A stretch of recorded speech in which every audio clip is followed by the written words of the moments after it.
Good morning to everyone. Good morning to everyone.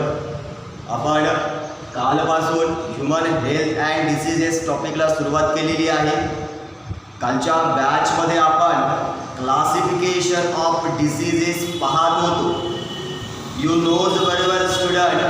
सगळ्यात पहिले आपण हेल्थ म्हणजे नेमकं काय असतं तर त्या हेल्थच्या बाबतीत आपण पाहिलं.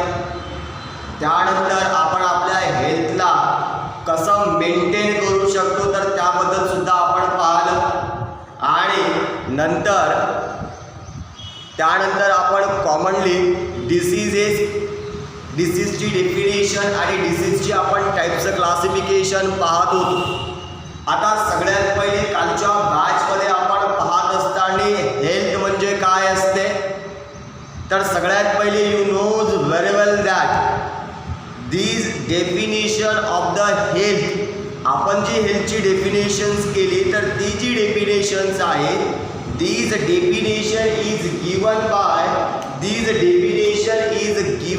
The WHO, that is the world health ऑर्गनायझेशनने. वर्ल्ड हेल्थ ऑर्गनायझेशनने हेल्थची डेफिनेशन्स दिलेली आहे की त्यांनी काय म्हटलं होतं हेल्थ म्हणजे. पण त्यांची डेफिनेशन पाहायच्या अगोदर आपण काय कन्सिडर केलं बरं की हेच आपण कन्सिडर केलं की बाबा हेल्थ म्हणजे अशी गोष्ट की मला कुठल्या प्रकारचा आजार नाही किंवा मला डिसीज नाही म्हणजे आपण हेल्थ समजतो. पण ॲक्च्युली फक्त डिसीज नसतंच म्हणजे हेल्थ का रे तर नाही. आपण काय म्हटलं की जी बॉडी फिजिकली मेंटली आणि सोशली वेल असेल, गुड असेल, बेस्ट असेल आणि त्या बॉडीला कुठल्याच प्रकारचा डिसीज नसेल तर this body is known as healthy body. त्याला आपण हेल्दी बॉडी म्हणतो. मग आपल्याला जर हेल्दी राहायचं असेल किंवा आपल्याला जर हेल्थ डेव्हलप करायची असेल किंवा आपली जर हेल्थ बेटर करायची असेल तर आपल्याला 5 गोष्टी पाळाव्या लागतात. There are the 5 things to maintain the health. 5 अशा गोष्टी आहेत की ज्याच्यामुळे आपण आपल्या हेल्थला मेंटेन करतो, जे आपण कालच्या लेक्चर्समध्ये आपण पाहिलं. सगळ्यात पहिले आपण पाहिलं की अशी पहिली गोष्ट आहे की जी आपल्या हेल्थला मेंटेन करते ते सगळ्यात महत्त्वाचं means that the balance diet.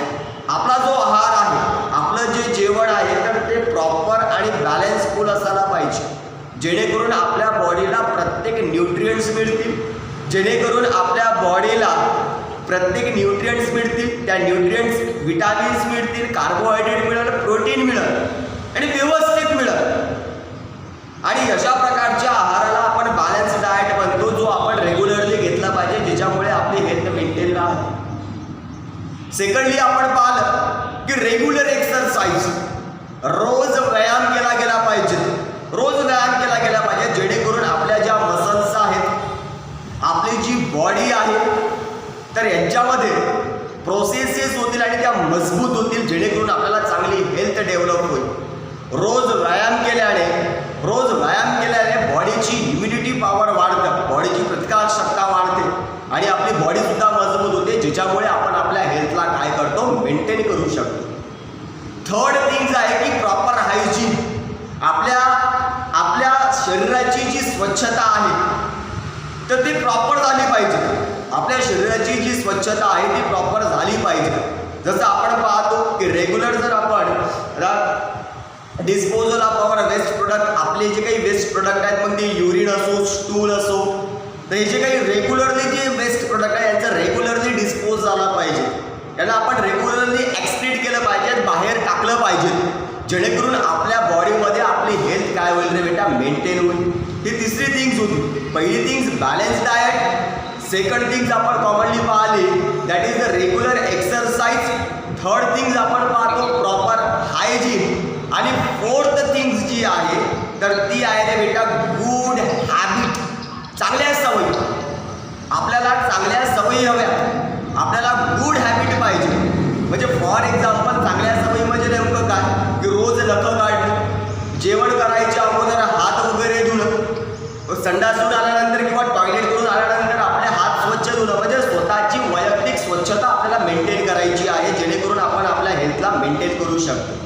He fourth things होती. आणि नंबर 5 आपण पाहतो that is the positive attitude. Positive attitude आपला असला पाहिजेत जेणेकरून आपल्या हेल्थला आपण काय करतो मेंटेन करतो. या 5 महत्त्वाच्या अशा गोष्टी आहेत की ज्या आपण हेल्थला मेंटेन करण्यासाठी पाळायच्या आहेत. आणि त्यानंतर मग आपण सुरुवात केली होती रे बेटा डिसीजेसला, कारण की सगळ्यात महत्त्वाचा हा टॉपिक शिकत असताना व्यवस्थित लक्ष द्यायचं. आपण खऱ्या टॉपिकला सुरुवात करतोय, आपण खऱ्याच टॉपिकला सुरुवात करतोय जो सगळ्यात महत्त्वाचा आहे. आणि आपण कालच सुरुवात केली होती. काय सुरुवात केली होती? आपण डिसीजेसला पाहिलं होतं आणि डिसीजेसचं आपण क्लासिफिकेशन बघत होतो. आता सगळ्यात पहिले मी काल तुम्हाला शॉर्टली डिसीजच्या बद्दल सांगितलं की बाबा disease means what. The disease means that the disturbances in the functions of body. आपल्या बॉडीच्या फंक्शन्समध्ये मग ते फंक्शन्स कुठलंही असो, it may be the physical or it may be the biochemical function. मग कुठलंही फंक्शन असो, आपली बॉडी खूप सारे फंक्शन्स करते. त्या सगळ्या फंक्शन्समध्ये जर किंवा त्या सगळ्या फंक्शन्समधून एका फंक्शन्समध्ये जर डिस्टर्बन्सेस येत असतील तर त्या कंडिशनला आपण काल काय म्हटलं तर बेटा डिसीज, आपण त्याला डिसीज म्हटलं होतं. मग बॉडीतला एक जरी ऑर्गन डिस्टर्ब होत असेल, बॉडीच्या एक जरी ऑर्गनला जर अफेक्ट होत असेल, एका ऑर्गनला अफेक्ट होणं म्हणजे सुद्धा डिसीज, ऑर्गन सिस्टमला अफेक्ट होणं म्हणजे सुद्धा डिसीज, बॉडीचे फंक्शन डिस्टर्ब होणं म्हणजे सुद्धा डिसीज. म्हणजे ॲक्च्युली याचा अर्थ काय आहे रे बेटा? दॅट इज द डिस्टर्बन्सेस, आपल्या बॉडीच्या फंक्शन्समध्ये आलेले डिस्टर्बन्सेस म्हणजे डिसीज, जे आपण काल पाहिलं होतं. आपण काल शिकत असताना डिसीजचं क्लासिफिकेशन पाहत होतो. That is the classification of disease. That is the classification of disease. डिसीजचं आपण काल क्लासिफिकेशन पाहिलं. This is the disease. आता ज्यावेळेस आपण डिसीजचं क्लासिफिकेशन केलं तर काय म्हटलं तुम्ही? खूप सारे असे डिसीजेस आहेत, पण त्या सगळ्या डिसीजेसला आपण 2 ग्रुपमध्ये डिवाइड करतोय, 2 ग्रुपमध्ये प्लेस करतो. आणि याच्यामुळे आपण डिसीजचे टाइप्स किती सांगितले होते? There are mainly the 2 types. Number first, सगळ्यात पहिला डिसीज व्यवस्थित ऐकायचं आहे. That is the first types of disease called as congenital disease. त्याला आपण काय म्हटलं तर बेटा? Congenital disease. and the second type it is known as the acquired disease. त्याला आपण कॉमनली म्हटलं तर बेटा acquired disease. सगळ्यात पहिला कुठला होता? कंजेनायटल डिसीज. आणि सेकंड आपण कुठला पाहणार बेटा? acquired disease. these are the 2 types of disease. मग सगळ्यात पहिले आपण कंजेनायटल डिसीजला पाहणार किंवा कंजेनायटल डिसीज म्हणजे काय किंवा कंजेनायटल डिसीज आपण कशाला म्हटलं की those disease which is present from the birth, की असे डिसीजेस की जे जन्मापासून प्रेझेंट असतात are known as congenital disease. And these disease is also known as hereditary disease. त्यांना आपण हेरिडिटरी डिसीज सुद्धा म्हटलं होतं. ओके. आणि acquired disease म्हणजे काय रे? की acquired disease means that the disease after the birth, की असे डिसीजेस की जे जन्म झाल्यानंतर होतात. The diseases occurs after the birth are called as acquired disease. जे आपण कालच्या बॅचमध्ये जे डेफिनेशन्स केली होती. ओके. आता त्यानंतर आपण अजून काय पाहिलं होतं रे? की जे काही कंजेनायटल डिसीजेस आहेत, these congenital diseases are also divided into 2 groups. Number first, that is the environmental. सगळ्यात पहिला कुठला रे बेटा? environmental. आणि सेकंड आपण कुठला पाहतो बेटा? जेनेटिक. कुठला रे? जेनेटिक. मग environmental congenital diseaseला आपण काल पाहिलं आणि जेनेटिक congenital diseaseला सुद्धा आपण पाहिलं. मग मी जेनेटिक congenital disease ला ज्यावेळेस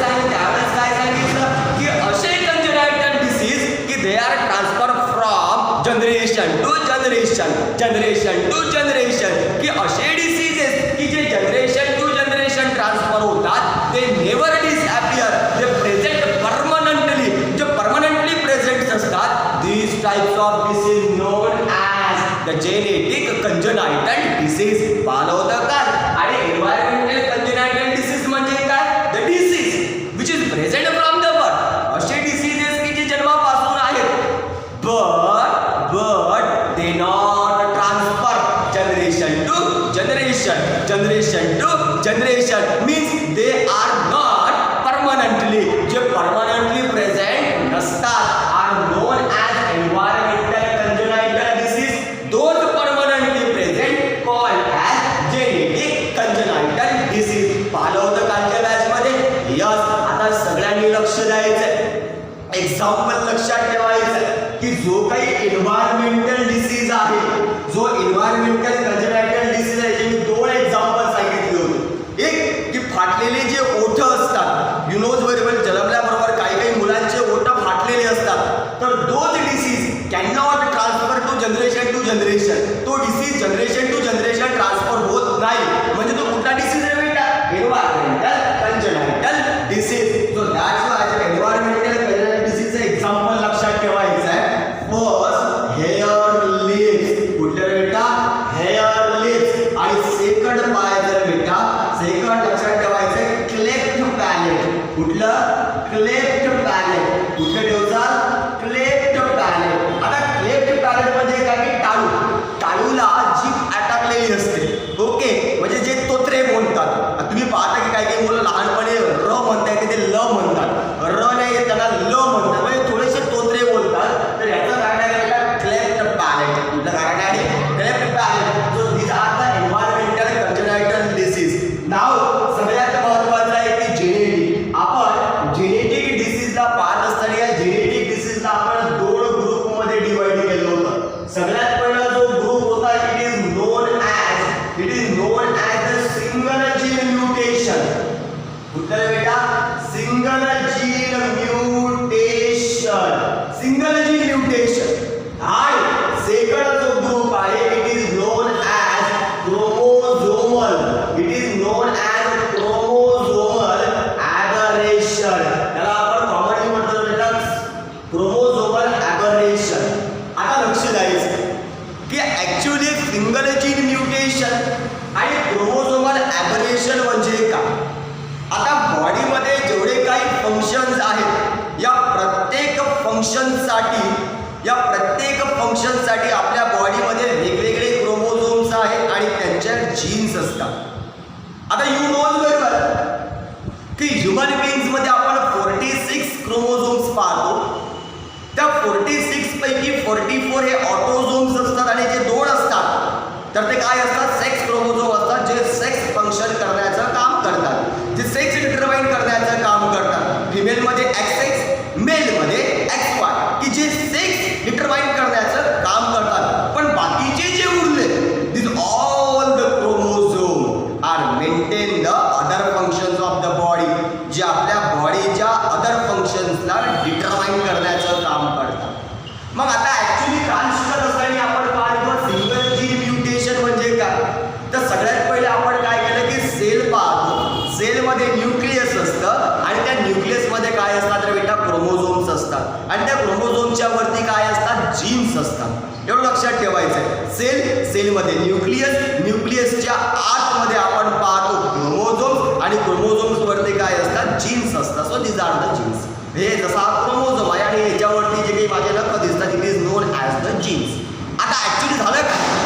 इथं सिंगल जीन म्हणजे एक जीन, म्युटेशन म्हणजे चेंज किंवा ॲबनॉर्मॅलिटी. मग एका जीन्सच्यामुळे ॲबनॉर्मॅलिटी जर येत असेल तर अशा प्रकारचा genetic disease known as single gene mutation. कळते बरोबर? एक जीन जर ॲबनॉर्मल असेल, एक जीन्स या क्रोमोझोमवरचा एक जर जीन्स ॲबनॉर्मल असेल तर अशा प्रकारचा जो डिसीज आहे, it is known as single gene mutation. मग मी काय म्हटलं की बॉडीमध्ये जे क्रोमोझोम्स आहेत याच्यापैकी 44 हे ऑटोझोम्स आणि दोन काय असतात? Sex chromosome. म्हणजे ऍक्च्युअली सिंगल जीन म्युटेशन हा ऑटोझोममुळे सुद्धा होऊ शकतो किंवा सेक्स क्रोमोझोममुळे सुद्धा होऊ शकतो. त्याच्यामुळे सुद्धा आपण सिंगल जीन म्युटेशनचे किती टाइप्स केले होते रे बेटा? 2. तर सगळ्यात पहिला सिंगल जीन म्युटेशनचा type that is the autosomal. कुठला रे बेटा? ऑटोझोमल. आणि सेकंड लक्षात ठेवायचा आहे सेक्स क्रोमोझोमल. कुठला रे बेटा? Sex chromosomal. लक्षात येतंय का सगळ्यांना? Single gene mutation also divided into how many types? 2 types. Number first autosomal, number second sex chromosomal. मग ऑटोझोमलचे एक्झाम्पल लक्षात ठेवायचं आहे. आता ऑटोझोमल म्हणजे काय रे? ऑटोझोमल म्हणजे काय किंवा ऑटोझोमल सिंगल जीन म्युटेशन म्हणजे काय? Autosomal single gene mutation means that जे काही 46 पैकी 44 जे क्रोमोझोम आहेत तर ते ऑटोझोम्स आहेत. त्या सगळ्या 44 क्रोमोझोम वरती जीन्स आहेत आणि त्या जीन्स पैकी एक जरी जीन्स ॲबनॉर्मल असेल तर त्याला आपण कॉमनली काय म्हणतो रे बेटा?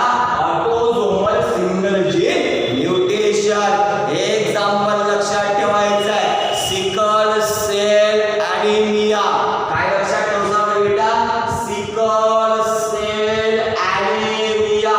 सिकल सेल ॲनिमिया लक्षात ठेवायचं आहे. This is the autosomal single gene mutation genetic congenital disease. लक्षात ठेवता येईल का की सिकल सेल ॲनिमिया कुठला डिसीज आहे? तर sickle cell anaemia is the autosomal single gene mutation genetic congenital disease. व्यवस्थित लक्षात येईल का? तर यस आपण सिंगल जीन म्युटेशन ऑटोझोमलचं फर्स्ट एक्झाम्पल काय पाहतो बेटा? Sickle cell anaemia. Second example लक्षात ठेवायचं आहे. सेकंड एक्झाम्पल लक्षात ठेवायचं आहे फिनिल कीटोन युरिया. कुठलं ठेवतात? Phenyl ketone urea. हा सुद्धा autosomal single gene mutational disease आहे. त्यानंतर लक्षात ठेवायचं आहे थॅलासेमिया. कुठलं लक्षात ठेवतात बेटा? Thalassaemia. It is the autosomal single gene mutation. कळतंय सगळ्यांना? यस. त्यानंतर आपण पाहू बेटा sex chromosomal single gene mutation. आता sex chromosomal single gene mutation काय? याचा अर्थ काय? किंवा सेक्स क्रोमोझोम मध्ये ॲबनॉर्मॅलिटी येतं. सेक्स क्रोमोझोम मध्ये ॲबनॉर्मॅलिटी येणं म्हणजे sex chromosomal single gene mutation. आता मेल जर असेल तर मेल मध्ये XY बरोबर. त्या दोन पैकी जर एक जीन्स जर ॲबनॉर्मल असेल तर त्याला आपण काय म्हणतो? Sex chromosomal single gene mutation. किंवा फिमेल मध्ये 2 X पैकी एक जर X ॲबनॉर्मल असेल तर त्याला काय म्हणू आपण? Sex chromosomal single gene mutation. कळता येईल का? यस. तर याचं एक्झाम्पल लक्षात ठेवायचं बेटा कलर ब्लाइंडनेस. काय लक्षात ठेवायचं बेटा? Colour blindness. Colour blindness this is the example of sex chromosomal single gene mutation. आणि सेकंड एक्झाम्पल लक्षात ठेवायचं बेटा हिमोफिलिया. काय ठेवायचं आहे? Haemophilia. This is the second example of the sex chromosomal single gene mutation. इथपर्यंत कळतंय सगळ्यांना? यस. तर काय पाहतो बेटा आपण? डिसीजेस. या डिसीजेसला आपण 2 ग्रुप मध्ये डिवाइड केलं. सगळ्यात पहिला आपण पाहतो congenital disease means the disease present from the birth known as congenital disease. How many types? Again 2 types. One is the environmental congenital disease, one is the genetic congenital disease. The environmental congenital डिसीजचे example hare disease. Second example cleft palate. त्यानंतर आपण पाहिलं genetic congenital disease किती group मध्ये divide झाला? 2. एक single gene mutation म्हणजे काय? एका जीन्स मध्ये आलेला चेंज. एक जर जीन्स ॲबनॉर्मल असेल this type of disease known as single gene mutational genetic disease. आणि सिंगल जीन म्युटेशन किती प्रकारचे पाहिलं आपण? 2. एक तर ऑटोझोम मध्ये चेंज किंवा सेक्स मध्ये. मग ऑटोझोमचे example sickle cell anaemia, phenylketonuria. त्यानंतर आपण पाहिला थॅलासेमिया. ओके. आणि त्यानंतर आपण पाहतो सेक्स क्रोमोझोमचे एक्झाम्पल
क्रोमोझोमल ॲबरेशन म्हणजे काय?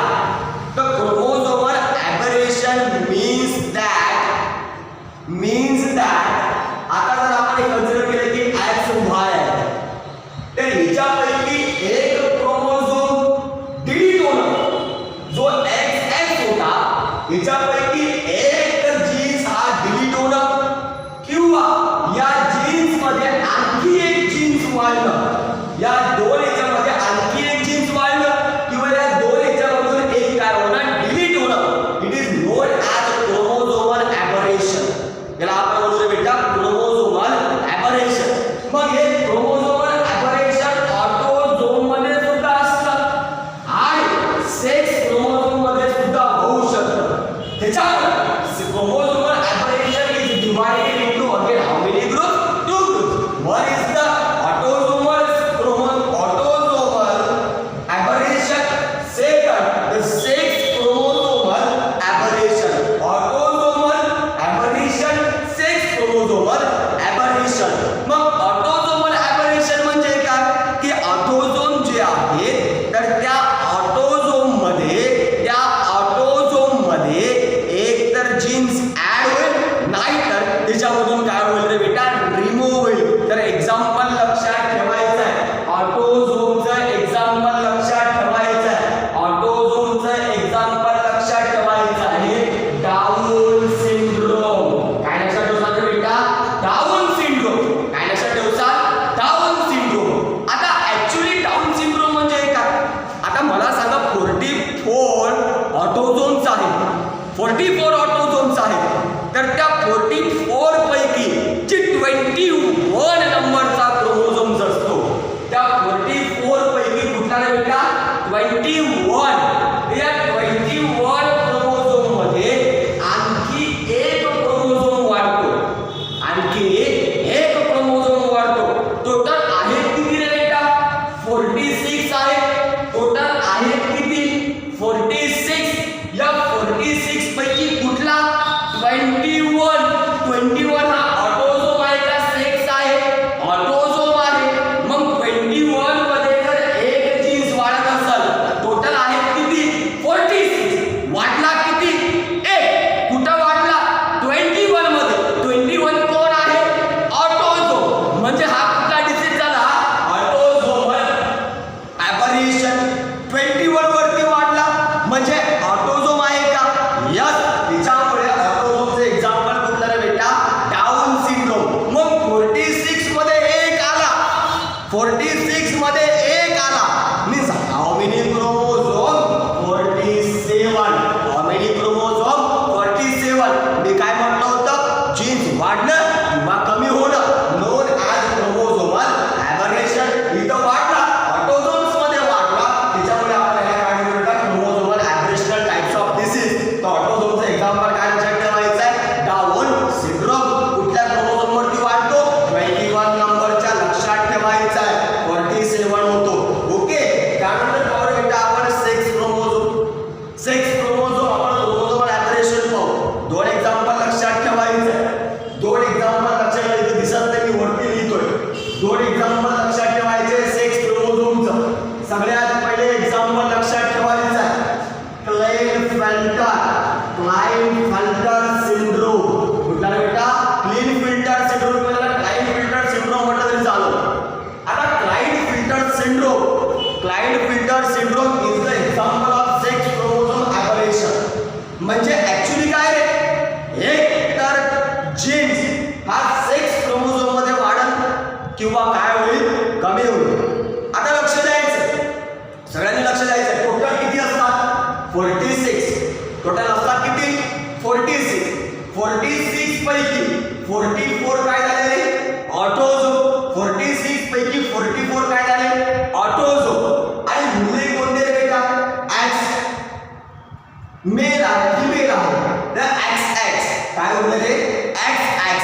बरोबर आहे ना? आता लक्ष द्यायचं 46 आहे, 46 पैकी 44 ऑटोझोम आणि हा काय झाला बेटा एक सेक्स क्रोमोझोम. काय झाला? Sex chromosome. दिसतोय ना XX काय झाला? सेक्स क्रोमोझोम म्हणजे बॉडी कुठली असेल? फिमेल. बॉडी